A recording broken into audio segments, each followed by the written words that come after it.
Welcome to XYPN Radio, where your host Alan Moore brings you into a community of fee-only financial planners who want to profitably and successfully serve Gen X and Gen Y clients. If you're ready to get the knowledge you need from leaders in your field, learn from forward-thinking advisors, and take action on your own goals, XYPN Radio is the show for you. Here's your host. Hello and welcome to this episode of XYPN Radio. I'm your host, Alan Moore, and I'm excited to have XYPN member Arielle, partner in Modern Money Advisor, on the show today. Arielle started her career as a loan officer, helping people buy their first homes. She spent 6 years in that position, but realized she was actually doing comprehensive financial planning for her clients since it was really necessary for the loan process, but not getting paid for it. So she got her CFP while still working full-time, a feat in and of itself, and decided to move from New Jersey to Phoenix. She looked for a job with a fee-only firm, but couldn't find one doing the type of planning she wanted to do for the clients she wanted to focus on, millennial home buyers. So she launched her own firm so she could focus on that target market.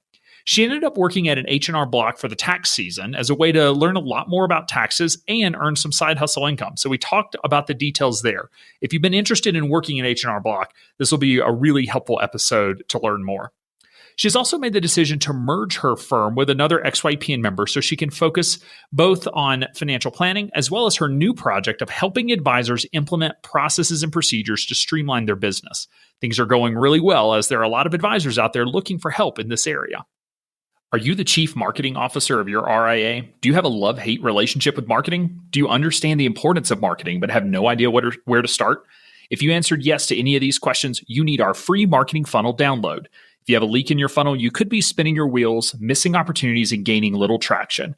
Use our free template to map your funnel and get a clear picture of your strategy. Visit xyplanningnetwork.com/funnel to download the free template today. You can find any of the additional resources that we mentioned during the episode at xyplanningnetwork.com/192. Also, be sure to go to xyplanningnetwork.com/VIP to join our private group just for XYPN Radio listeners. It's the community of advisors we've all been looking for that's there to provide support when we need it the most. Best of all, it's free. I encourage you to check it out. Again, that's xyplanningnetwork.com/VIP. Without further ado, here's my interview with Arielle. Hey, Arielle, welcome to the show. Thanks so much for being on. Thanks so much for having me, Alan. So I'm excited because part of the story that is going to get told today is around ultimately merging your firm, which was actually with Angela Moore, who we had on the podcast not too long ago. So folks can go back and listen to episode 187, xyplanningnetwork.com/187, to hear the other side of the story that will be told later in the day. So just for listeners' benefit, can you give me just a quick overview of where you're located, number of clients, if you have a niche market, and then we'll dig into sort of career history and the details as we go. Sure. So I am located in Chandler, Arizona, which is a suburb of Phoenix. My firm is called Sphinx Financial Planning, and my target market is millennial home buyers. I came from the mortgage industry, and I found that there was a need for younger clients who were trying to buy homes to have assistance with that. Right now, I have 6 ongoing clients, and I've sort of, as we kind of discussed in our introductory questionnaire, have steered away from focusing on the financial planning on my own. I'm merging my firm with Angela, but at the same time, I'm also focusing on helping advisors set up their firms and do technology automation. Very cool. How did you, was loan officer your first job out of college? Was that sort of where your career started? It was, yes. So was there anything in particular about that career, or it was a job that paid the bills? So I was actually an art major in college, and I thought that I would work at a photography studio after I graduated, but I applied as a backup for an internship at a major bank. And the photography studio didn't call me back until after I had already gone through the entire hiring process with the bank. And I said, okay, I'll just stick it out for a little while. It was a 6-month internship, and turned out that I really loved the job. I loved helping people purchase their homes and go through the mortgage process. And 6 months turned into 6 years. Wow. All right. What was your role there, and sort of what was the work that you were doing? Yeah. So after the internship was over, I stayed on as a loan officer, and my job was essentially to guide people through the process of getting a mortgage, either for purchasing a new home or refinancing their existing home. And I basically did everything a financial advisor does, but didn't get paid for that work. I helped people figure out how to save money for their down payment and closing costs, how to improve their credit, how to get everything together documentation wise that they needed for the loan application. And then once they were ready to go, kind of guided them through the actual process of the mortgage application, the closing process, and even sometimes beyond. Clients would call me and ask me questions about, what do I do with this bill? How do I do this with this financial thing? And so that sort of really just led me down the path to financial planning and financial advising. I felt like I could have a bigger impact on people and help them with just more than just the loan process. And then I found XYPN, and the rest is history. Fair enough. What was it that, I guess, how did you find financial planning? I mean, is it just one of those like you were doing it and so you sort of discovered it? Or I guess how did, because a lot of folks in that world or in any specialized world, like they don't end up interacting with CFPs at financial planning conferences, right? So it's even hard to know that this side of the world even exists. Yeah, that's a really good question. It was sort of a two-pronged life intervention, I would say. On the one side, my mom actually was going back to school at the time, and she took a personal finance class, and she was talking to her professor about what I was doing and how I was sort of seeking a more comprehensive way to help clients with their financial situations. And he recommended the CFP program. And shortly thereafter, I actually had a mortgage client who was a CFP himself, and he was doing fee-only financial planning. So I got to talk to him a little bit about what he did and how he liked it and how it sort of operated. And it was a while after that I actually got out of the mortgage industry. I started the CFP program in 2014, and I took the exam in 2016. And I didn't leave the industry until the end of 2017, but it sort of sparked that initial interest in financial planning and what the possibilities could be with that. So did you complete the CFP education and exam before leaving the mortgage industry, or did you do it after? No, I completed it before. So I completed the education in, I want to say, May 2016, and then I took the exam in July 2016. I didn't leave the industry until October of 2017. What education program did you use for the CFP? I did an in-person course at a college called Fairleigh Dickinson University in New Jersey. I was living in New Jersey at the time. So part of what I did was, when I left the mortgage industry, I was actually at the same time moving across the country to Arizona. And I figured, well, if I'm going to make one major life change, I might as well make another major life change and leave my existing career and start over with my own business. For most people, that's kind of crazy, but that's sort of the story of my life.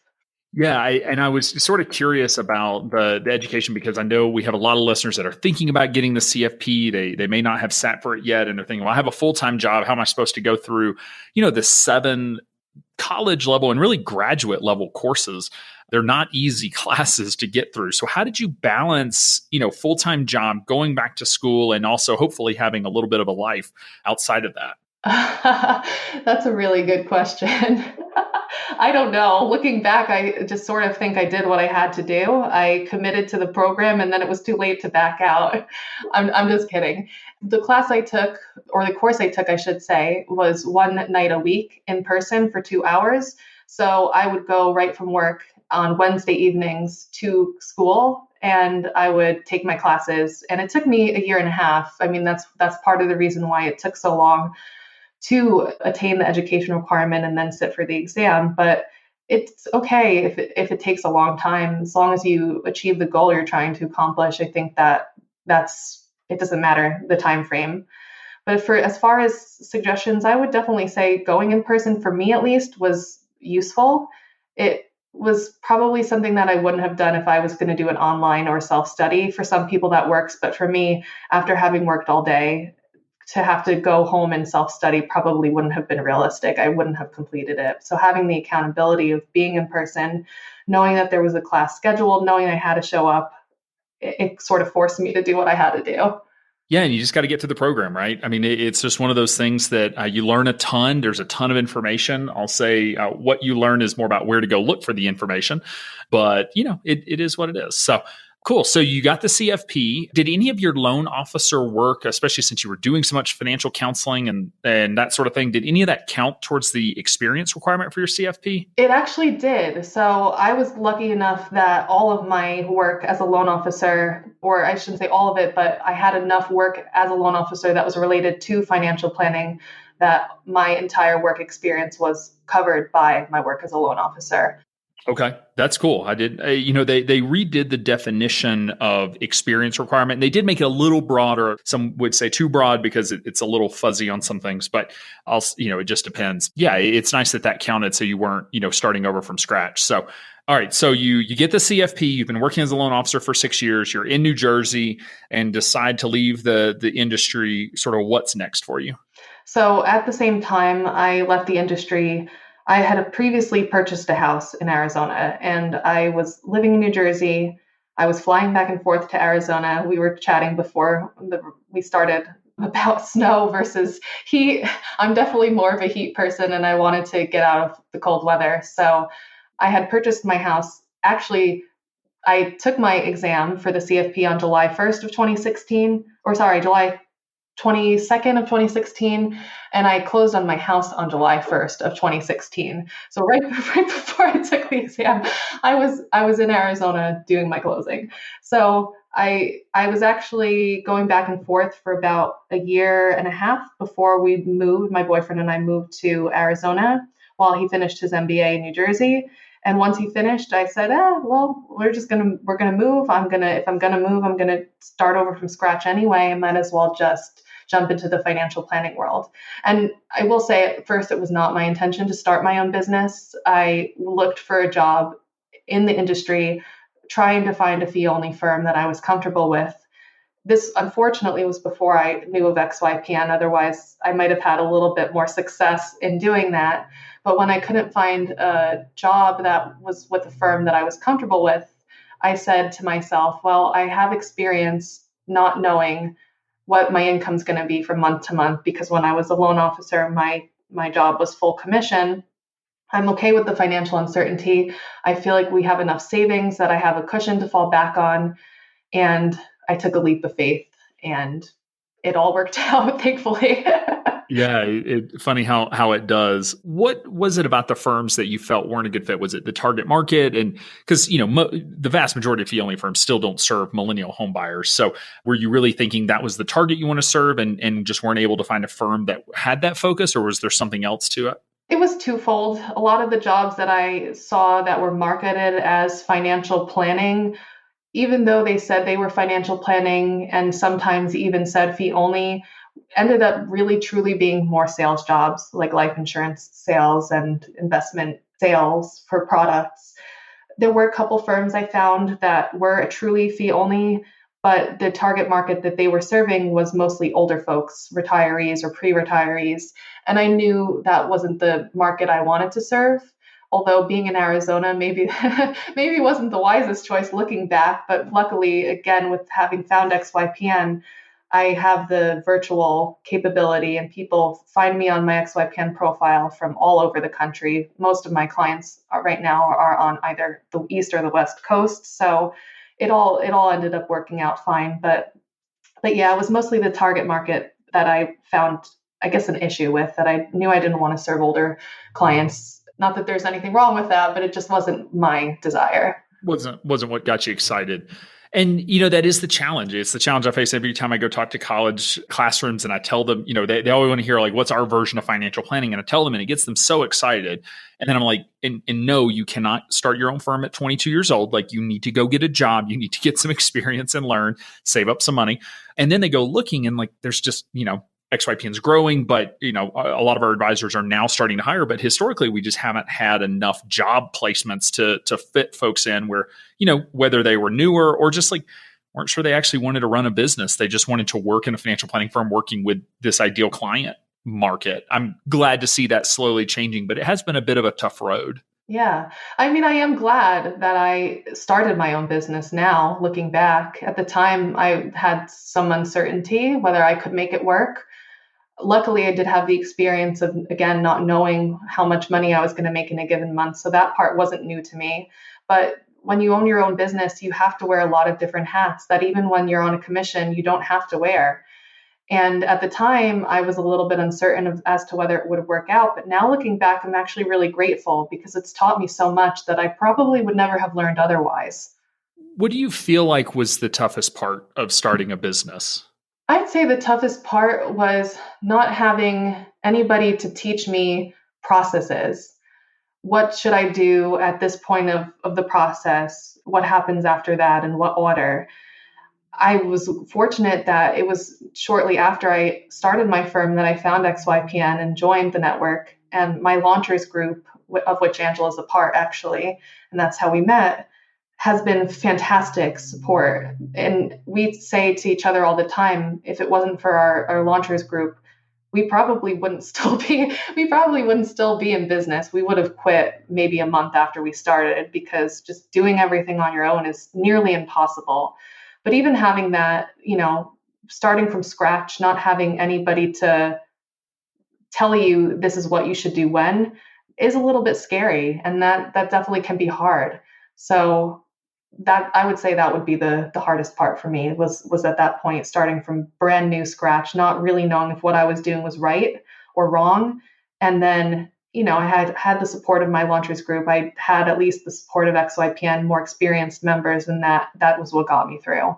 Yeah, and just for listeners' clarification, anytime a new firm owner joins XY and is launching a firm, we put them in a launcher group and they go through some coaching together. But many of those launcher groups turn into study groups, mastermind groups long term, which is really cool. Sometimes they break up into 2 or 3, just depending on the size of the launcher group. But yours is an example of one that, very successful at keeping the group together, but then really providing that support system. And when you start a firm, you're on your own. I mean, you are alone, and that can be the really tough part, but it is nice to have that support around you. And I would say the same thing. The only reason made it to where I was and where I am is because of the early on support from the mastermind group to be able to pick you up when you fall down and be able to help you with things and not everyone be recreating the wheel on their own. Yeah, I would have to agree exactly with what you just said.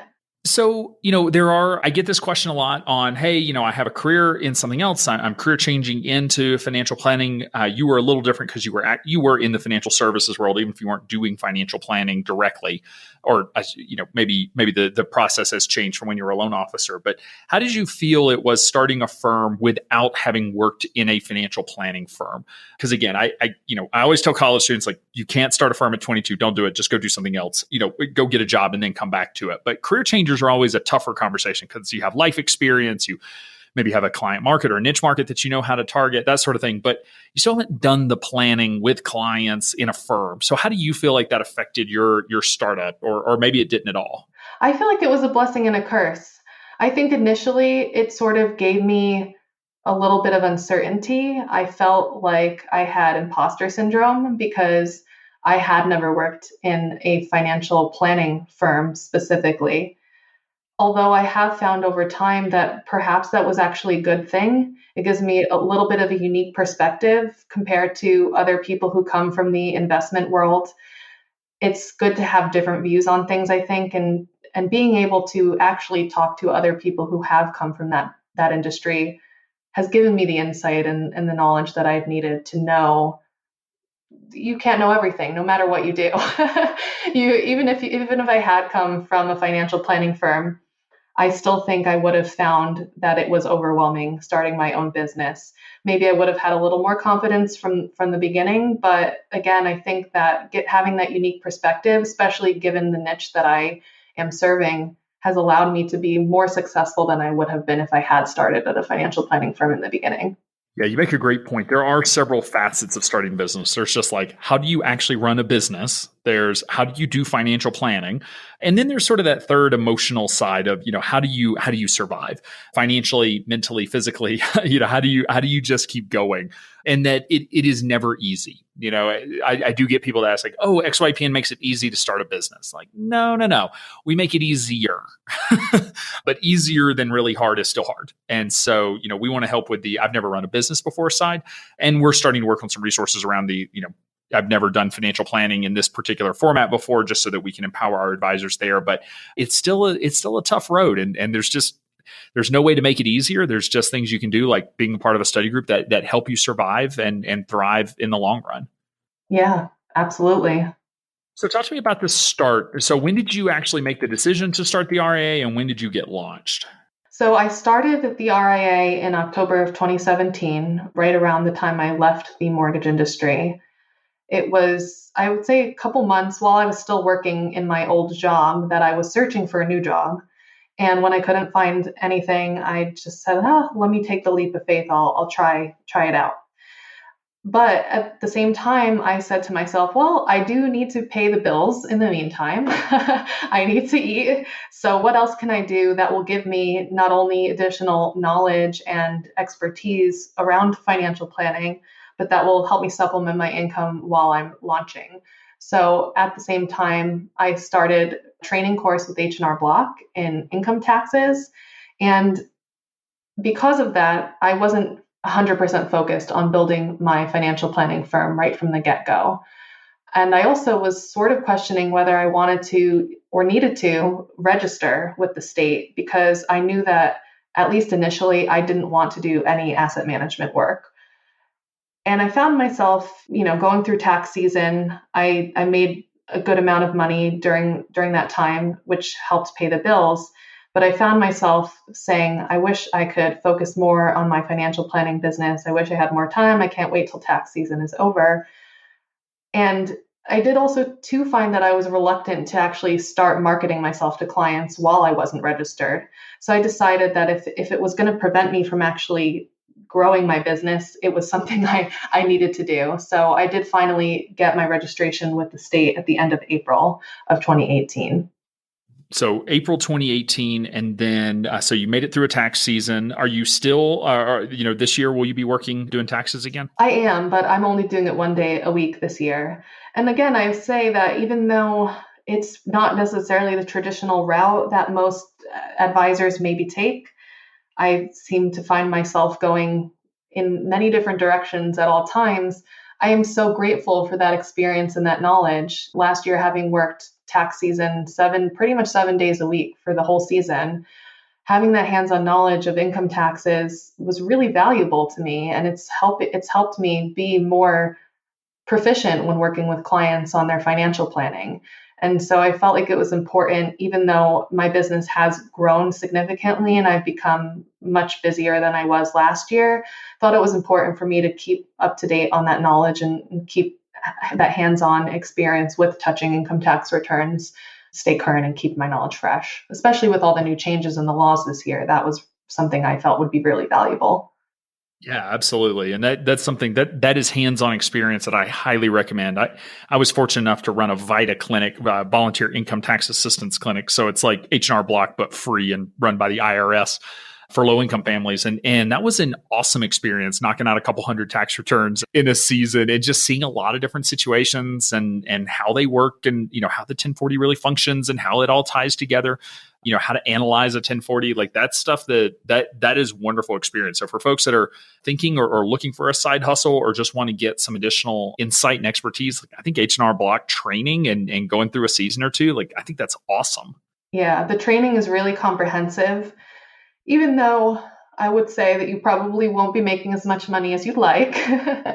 The education is invaluable, and the training course itself is not expensive. It's very comprehensive. You do actually hands-on tax returns. You do practice examples. And so having gone through the CFP tax course, I knew that was something I was interested in learning more about. And that actually gave me the way to do it without having to spend a lot of money going back to school and getting my CPA license or something similar. Yeah, how do they pay? Is it an hourly rate or is it per return? Like for folks that are thinking about it, what level of income could they expect from working H&R Block as a side hustle? Yeah, so the first year for most people is an hourly rate, and the year after that and ongoing, if you did decide to stay on, is commission.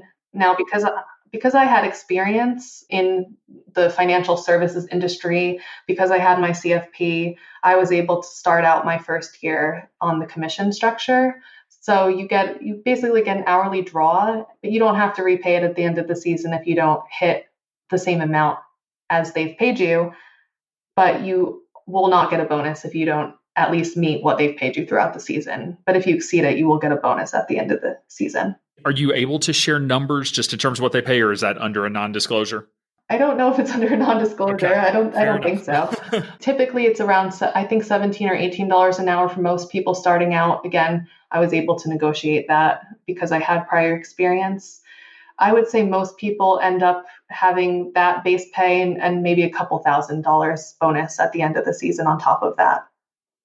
That's better than I would have thought. I thought you were going to say 10 to 12. So 17, that's pretty good. I mean, I'm assuming you can pile on the hours. Do they let you work more than 40 hours a week, or do they expect you to work more than 40 hours a week? Oh yeah, last season I would say I worked probably between 55 and 60 hours a week, and part of that was because again, I had the prior knowledge and I leveled up my certification to be able to do more complicated returns. But yeah, they definitely will let you probably work as much as you'd like. They're always looking for additional people, at least in the office that I'm in the area that I'm in, they're always looking for additional people to put on additional hours. So you could probably make it work to where you're working enough to get that additional income, but also giving yourself the flexibility that you need to work on your business at the same time. Yeah, that makes sense. So yeah, I mean, you want to work 60 hours a week for 10 weeks. Well, I guess you could probably do 12 or 14 weeks, something like that.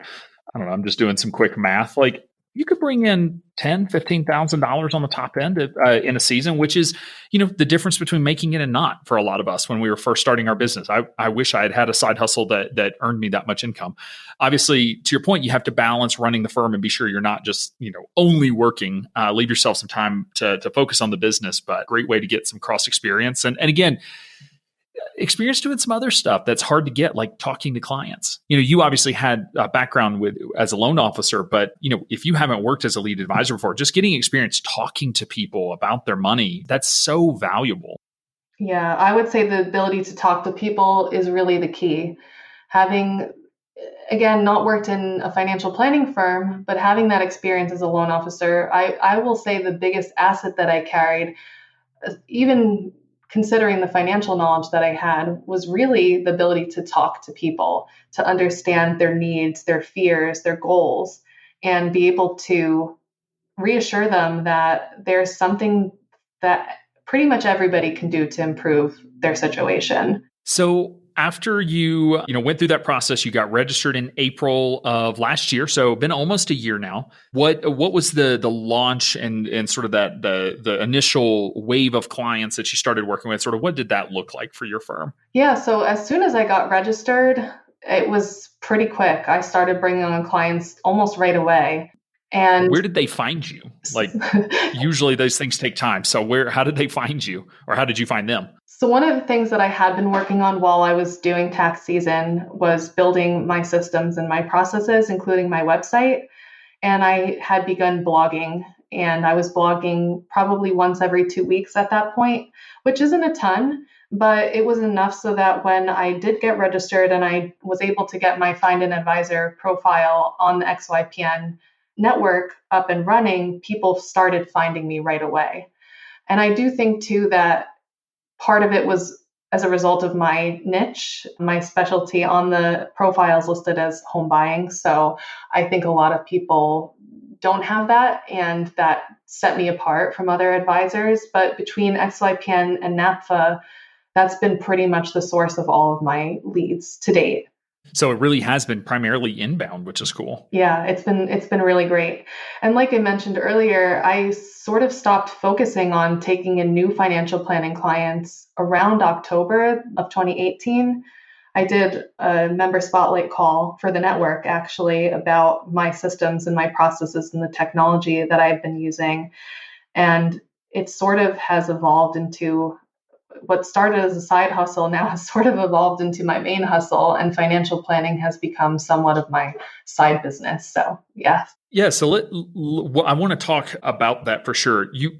Going back just in terms of the financial planning firm, you said at the beginning you have 6 ongoing clients. Are all of your clients that you work with ongoing, or do you do one-off projects? Because it sounds like you've been busier than the 6 ongoing clients. Yeah. So in the beginning, I was doing some hourly work, some sort of one-off project work with financial planning clients. It wasn't something I really wanted to do in the long term. I really wanted to focus on the ongoing accountability and the ongoing financial planning side of things. But some of the people that initially contacted me were either in the process of buying a home or thinking about starting the process of buying a home. And they really just needed some hourly project-based work. And so in the very beginning, I had a couple clients for whom I did projects. And then since that point, I've mostly been focusing on the ongoing clients. And I haven't taken on any new clients since October. So those 6 core clients are really have been with me since almost the very beginning. They've come here and there along the way, but after October is about when I stopped adding new people to my roster. So why the decision then to merge with Angela? And like I said, I want to dig into the work that you're doing on the advisor side, but what drove that decision then, given, the fact that you had some early success, you could have kept growing the RIA if you chose to pivot. I guess what sort of drove that decision? Yeah. So part of it was because of this other work that I'm doing. I knew that I needed to take a step back in some ways from the financial planning work if I was going to grow my side business further. But I didn't want to step back 100% from it because I really enjoy the financial planning work that I do. I love helping clients buy their first house. I love helping them improve their credit and get their budget in order. So Angela and I have known each other since we launched, essentially. We both joined XYPN around November of 2017, and we were in the launchers group. And just since we've met, have sort of jived together. We really get each other. We're kind of on the same wavelength. And so developing our relationship, seeing how she works, seeing how I work, we kind of felt like it would be a great fit to work together. And I felt that especially with starting this new venture, it would allow me to continue to do the financial planning, as well as not have to worry about having the time to do all the compliance work, doing all the back end work that comes with running a business, but still be able to do the financial planning work. Because Angela's main focus, at least right now, is the financial planning. And she is, as you probably remember from your conversation with her, a marketing genius. So she has, at this point, I think, more clients than she can effectively handle as a solo person. So it's kind of a win-win. Me coming on helps her sort of offset that workload for the financial planning. It allows me to continue to do financial planning work, but not have to focus on some of the other administrative aspects of the business. And at the same time, I can then focus on the other work that I'm doing with other advisors. And when Angela spoke to you, I know she mentioned that our goal eventually is to sell the business. We love the financial planning, but we really feel like it's very compliance heavy, and that can be a burden. So our goal is to grow the firm, have it operational, have our established systems in place, and then try to market our existing firm to a larger firm that's trying to tap into the younger clientele.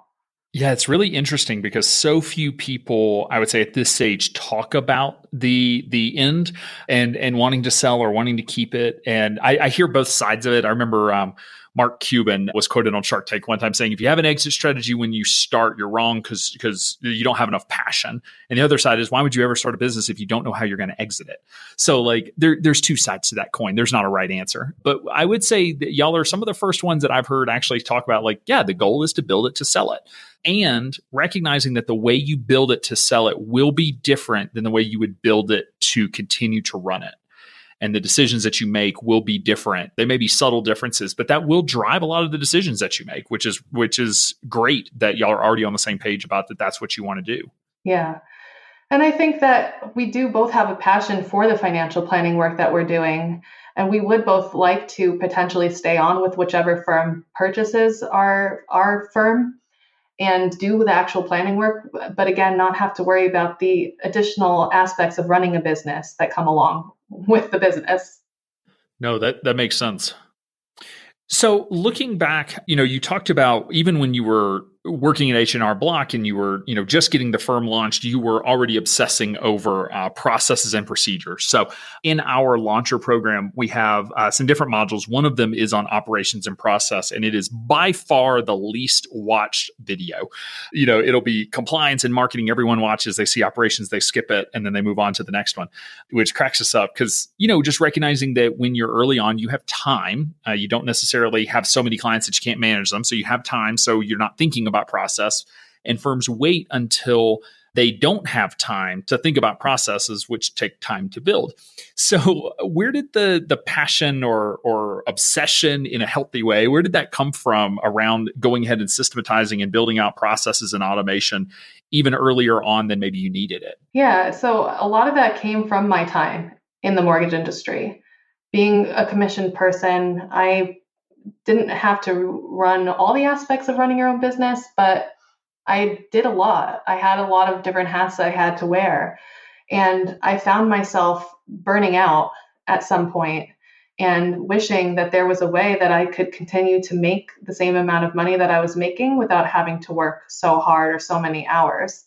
And so when I exited the mortgage industry and got into the financial planning industry, starting my own firm, I knew that if I was going to be successful in the long term, I needed to find a way to manage those aspects as soon as I could, so that when I became busy, there was no scrambling to figure out what was my process. I already knew what it was, and I could accommodate as many clients as I felt I could without having to say I have to step back and take time now that I'm already busy to build my processes.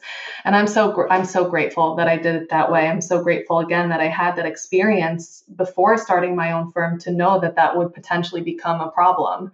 For some people, it's really easy to step back and say, I have as much as I can handle. Now I'm going to just start saying no to people. I'm not that kind of person. I'm the kind of person who doesn't like saying no. And so if I could find a way, I knew that if I could find a way to accommodate that aspect of my personality, but also not burn myself out, that that would be the thing that would make me the happiest. So what does it mean to build processes? We talk about, all right, you need to build processes, and then you sit down to do it and it's like, what am I doing again? So what to you is building processes, and how do you go about building those and building them effectively for the firm? Yeah, so to me, building processes is really defining what order different tasks happen and why they happen when they happen, and how you can rearrange those tasks and those activities to, number one, do as little work on your side around administrative tasks. And number two, facilitate the client experience to be smooth and seamless and happen the same way every time. So because, again, I didn't come from a financial planning firm, I wasn't really sure what a financial planning operation might look like. So I took my experience with the loan process, and I imagined what that would look like when working with a financial planning client. Luckily for me, the process of doing a mortgage and going through that whole step-by-step event is very similar to actually doing a financial plan and working with a financial planning client. So it was able to translate pretty easily. And I also relied pretty heavily on the CFP education financial plan outline, the financial planning steps that we all laughed at when we were doing our initial course. But going back and actually starting my firm, I found that to be really helpful. And I used that as a guideline for establishing my processes. And at first, what I did was I sat down with a pen and paper, and I listed out step by step what would happen from the time a client first contacted me all the way through to the time the plan was created, and then beyond that for the ongoing planning, what I would want that to look like. And I refined it over time. And as I acquired clients and started doing the actual work, I was able to refine that more and more. It still is a work in progress, but for the most part, the framework is there. And yeah, that's pretty much how I did it. What systems do you use to build and track processes? Are you doing it in the CRM or using a third party like a Process Street style system? Yeah, so I actually do use Process Street. I know Wealthbox has workflows, They're but not the same. I have my feelings about that. That's all Process Street does is build cool workflow engines. So what system are you using then for processes? Are you doing this in the CRM or are you doing this with a third-party system? Yeah, I'm using a third-party system called Process Street. It's just a little bit more robust than the workflows in Wealthbox.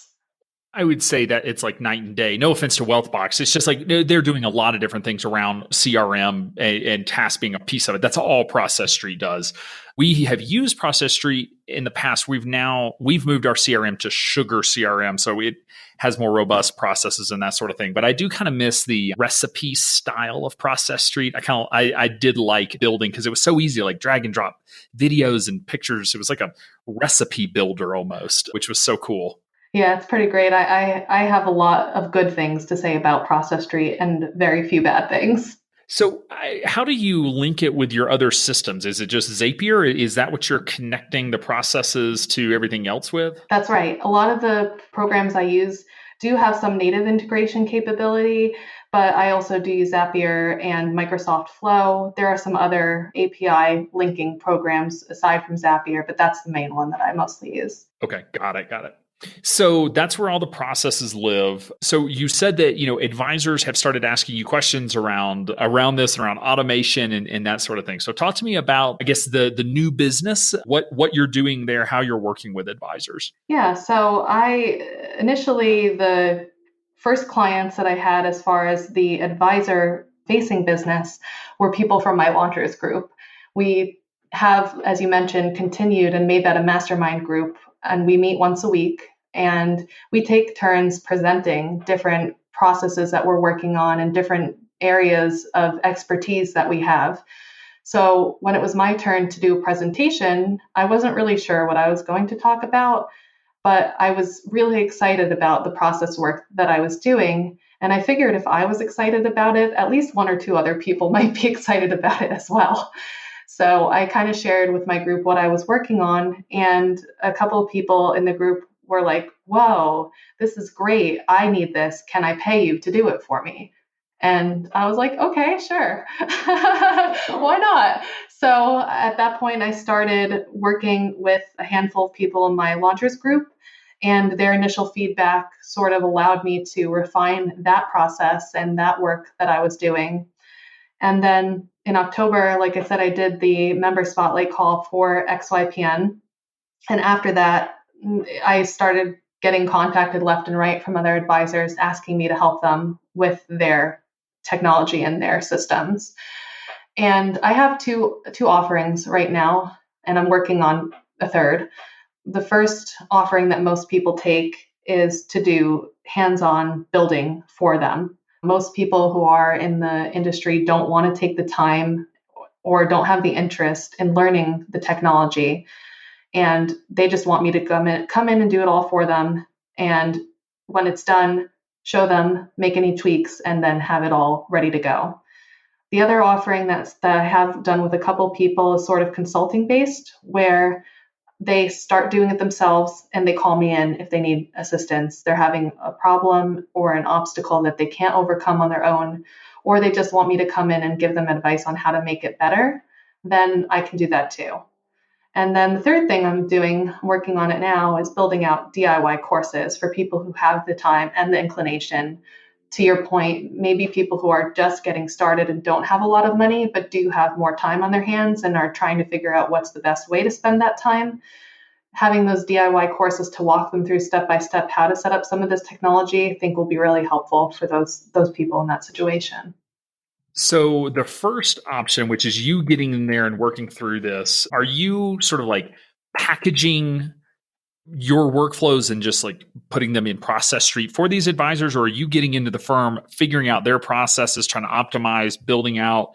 Because I imagine like that's a tough thing to scale, right? I mean, it's just a really service intensive offering, but that's cool if that's what you're doing. I'm just curious, like what the actual workflow for you looks like in working with the advisor. Yeah, it's the latter. I will have an initial consultation with them and I will dig into what their needs are, what obstacles they're facing, what are their major pain points in the systems that they're currently using. I'll typically ask people if you could pick one or two things that if you didn't have to do it anymore, you would breathe a sigh of relief. What would those things be? And everybody laughs, but there's always those one or two things that just drives advisors crazy. And oftentimes it's the data entry. We don't want to be entering the same piece of data 100 times if we don't have to.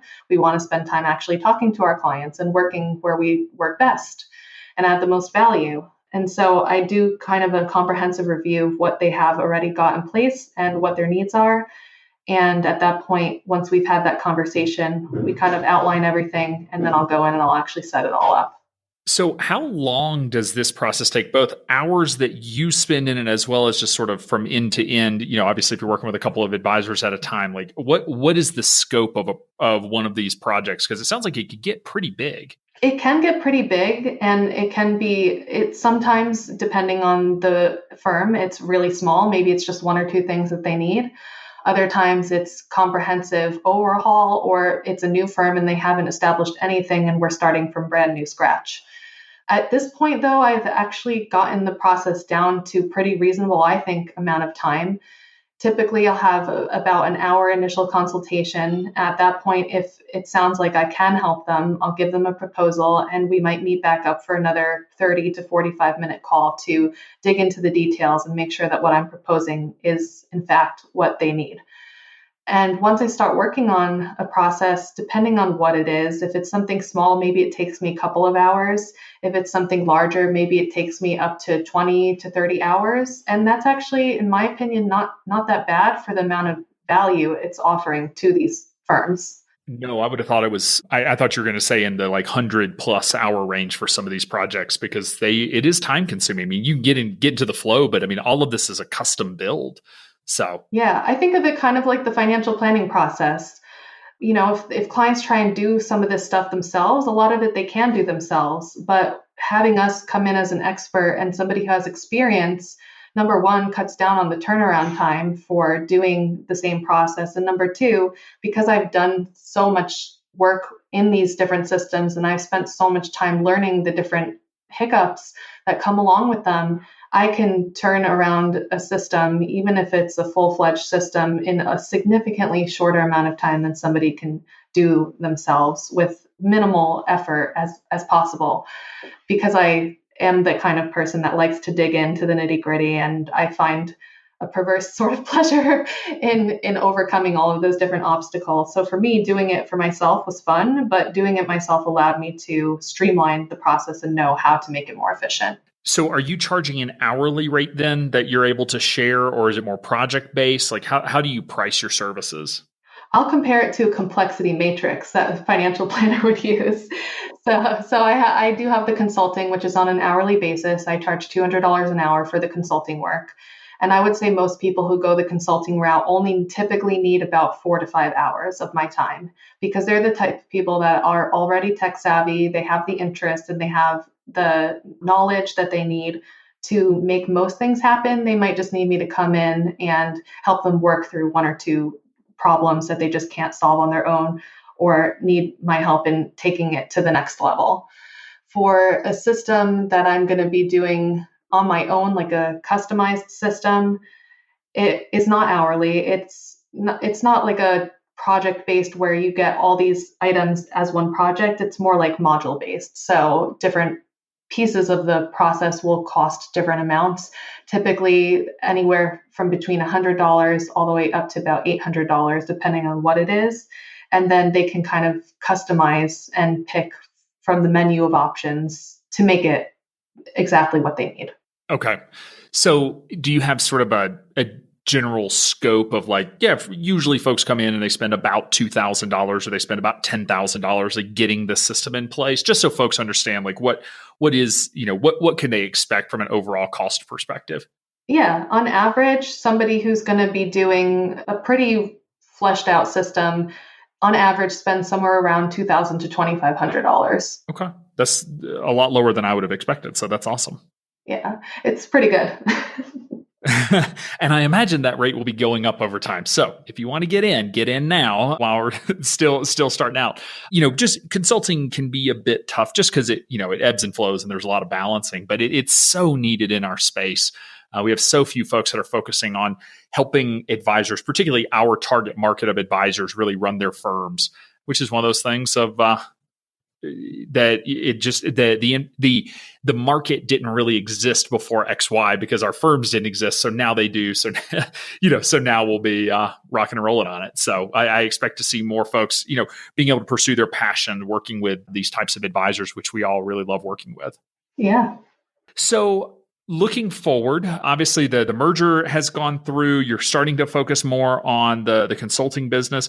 What are your big goals over the next 12 to 24 months as you look forward and what you're going to be working on?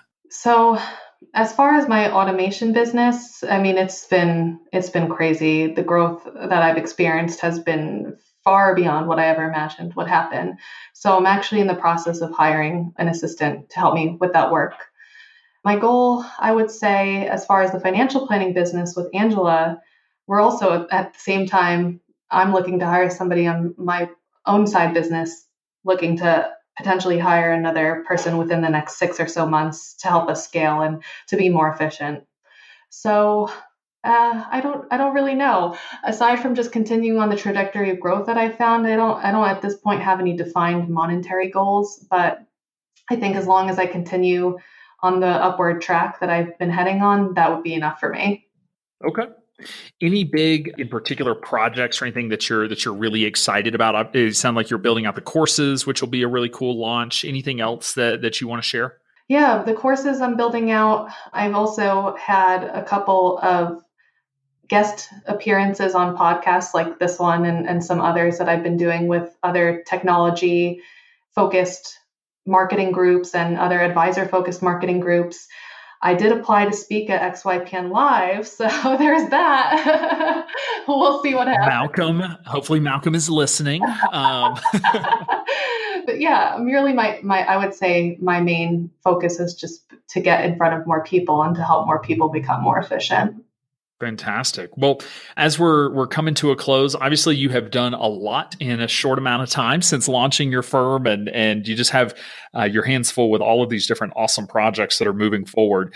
If you look back over your your career, either your whole career or focusing on the financial planning, ever since you started your RIA, if you could go back and give your younger self a piece of advice, one thing you wish you had known then that you know now, what do you think that piece of advice would be? I actually prepared for this question because I know you ask it every time and I wanted to be ready.